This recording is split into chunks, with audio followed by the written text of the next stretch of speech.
Ebineser MacBeth, and welcome to my money pit. Hello, my name is Ebineser MacBeth, and welcome to my money pit. I love it here, and I hope you love it here too. You know, I'm originally from Scotland, and when I was in Scotland as a child, my parents would take me to the Highlands of Scotland, and it was the most beautiful thing I'd ever seen. Now, if you think about that, when you were a child, and you were in a public park or somewhere, a state park, federal park, maybe you went to the forest, maybe Yosemite or some kind of beautiful place full of natural wonder. You take that place in your memory, you cover it in gold, and that's how I feel about the money pit. I'm glad you joined me today because I had a crazy dream last night. Something I want to share with you because it really freaked me out. It was a nightmare. I was lying in bed, and then all of a sudden, a big, huge, bulking man with a long beak and a big bushy beard and red eyes was floating over my bed, and he started talking to me, and this is what he said. Never forget where you came from. You can't escape your true self. Then he said, Mammon preys upon the weak and unscrupulous. Take inventory of your soul and not your portfolio. What? I woke up in a cold sweat and I said, what was that? I drew a picture of it. Here he is. I was so horrified. And then I realized, I know this guy. I drew the picture and I looked at it and I said, I know him. This is BacchusFace, my old business partner from Scotland. Now you might be wondering why I'm wearing a crown. There's no royalty in the United States of America, but in Scotland there was. And my family had royal blood. I found this crown up in our attic. I guess at some point somebody was a king, and so I wear it all the time. Remind everyone and let them know that this is a guy with royal blood and lineage. You can trust me.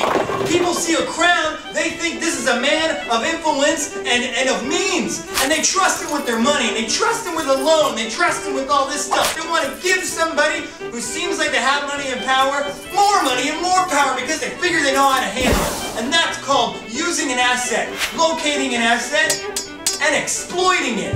So that's what you need to do in the United States of America. Well, now I've told you about my crown and the asset that is. But I also had some weaknesses, some things holding me back when I moved to the United States.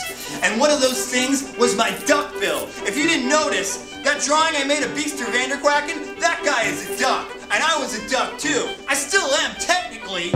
But anyway, I did have my beak removed once I moved here. And they weren't able to completely remove every trace of it. And so I have this yellow area around my face.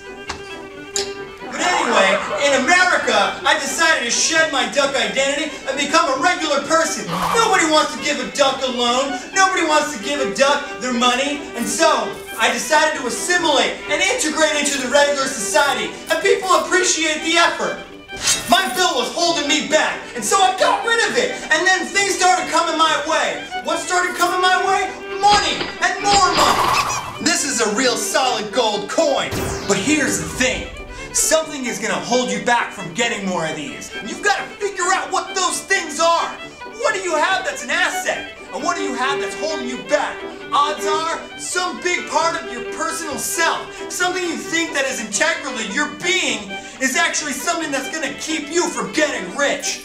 Think about that at home, and think about gold coins, and how you're going to get gold coins, and how you're going to get rid of the thing that's keeping you from getting gold coins. Beester Vanderquacken would never remove his bill, and that's partially why he never really made as much money as I did.